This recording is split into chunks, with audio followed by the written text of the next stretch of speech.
les chuchoteurs, du livre au cœur.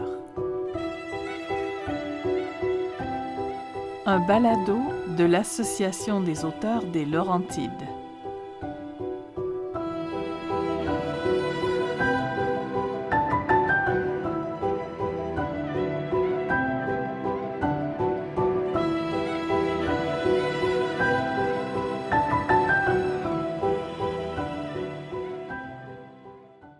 Limonade et kimchi de Karine Raymond. La voix de Karine Raymond. Dans l'extrait qui suit, vous entendrez le prénom Sunjae, qui est le personnage masculin d'origine sud-coréenne. Vous entendrez aussi 5 expressions coréennes qui sont annotées dans le roman.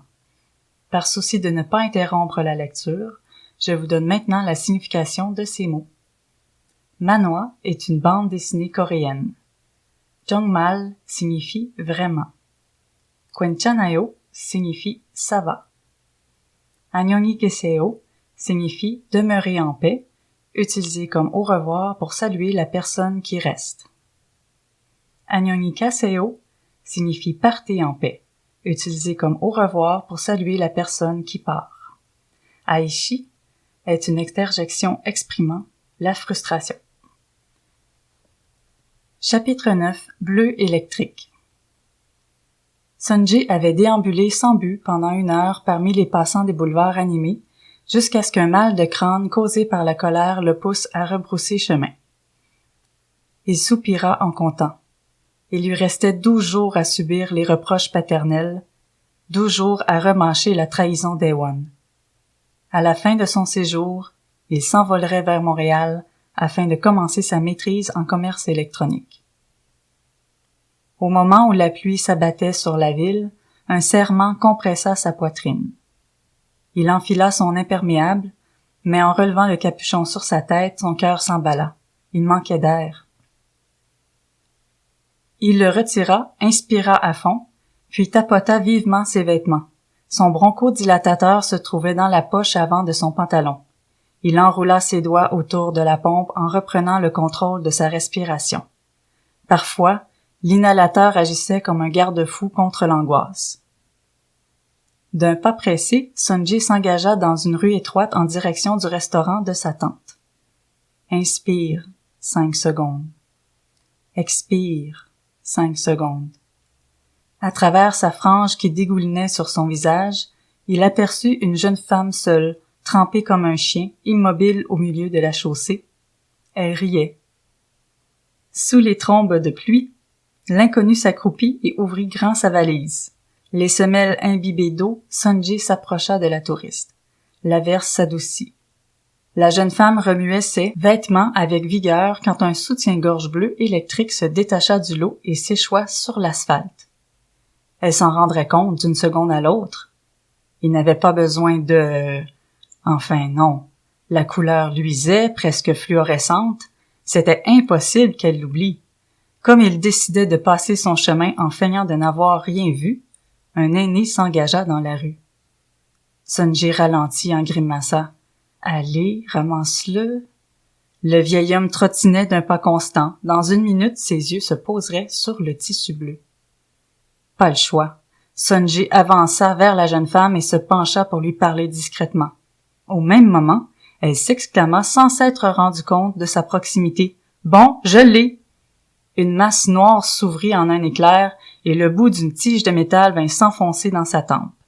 Il lâcha un cri. La fille se releva d'un bond, le parapluie, le traître au-dessus de sa tête. Il vérifia s'il saignait, rien. Plus de peur que de mal. « Oh, non, excuse-moi, t'es-tu correct? » C'était quoi ces mots? « T'es-tu correct? » Et cet accent, de quelle région de la France provenait-il? Ou alors c'était... La touriste afficha une moue contrite. Son regard ébahi et ses mèches mouillées, encadrant son visage ovale, lui donnaient l'allure d'une héroïne de Manhwa. Jongmal, sorry. Il pinça les lèvres pour ne pas éclater de rire. C'était bien la première fois qu'il entendait une francophone s'excuser en coréen et en anglais. Kwenchanayo, dit-il par réflexe. La scène du parapluie avait capté toute l'attention de l'aîné, qui n'avait pas remarqué le sous-vêtement. Mais pourquoi s'arrêtait-il donc avec ce sourire moqueur? Sonji se pencha légèrement pour le saluer, puis il reconnut le père du galeriste, un voisin de sa tante.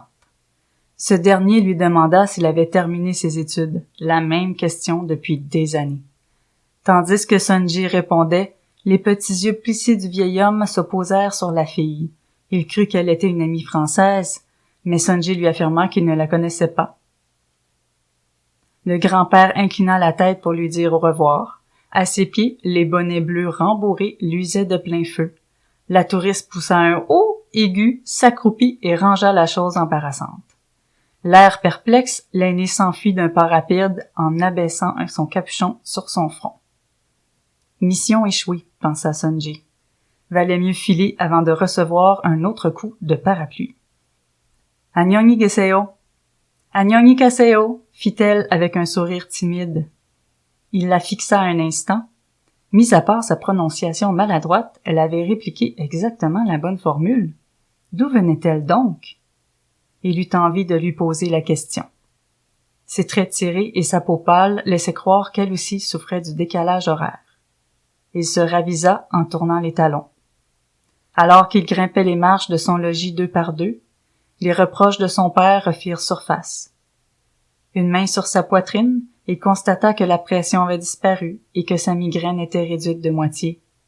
Avant d'ouvrir la porte, il secoua ses cheveux mouillés puis toucha sa tempe endolorie. « Aïe, chi !» dit-il tout bas en repensant à sa touriste. Ses yeux ronds de surprise, son têtu correct, son rire mêlé au bruissement de la pluie. Il hocha la tête. Cette fille était étonnante. Je vous ai lu un extrait de Limonade et Kimchi, dont voici le résumé. À 23 ans, Jade commence sa vie adulte comme on se lève du mauvais pied. Son copain l'a quittée, son genou blessé tarde à guérir, et elle déteste son nouveau boulot. Pour couronner le tout, elle a accepté à contre-cœur un voyage de réconciliation mère-fille en Corée du Sud, voyage qui ne se déroulera pas du tout comme prévu. À son arrivée à Séoul, empêtrée dans ses bagages sous une pluie diluvienne, Jade rencontre Sonji. Tous deux frustrés de leur vie en général et de leur déboire amoureux en particulier, ils s'attirent puis se repoussent. Au fil des kilomètres et des traditions qui les séparent, trouveront-ils le courage de défricher leur propre chemin. Entre Montréal et Séoul, ce récit teinté d'humour redonne à la tendresse une place privilégiée dans la relation amoureuse.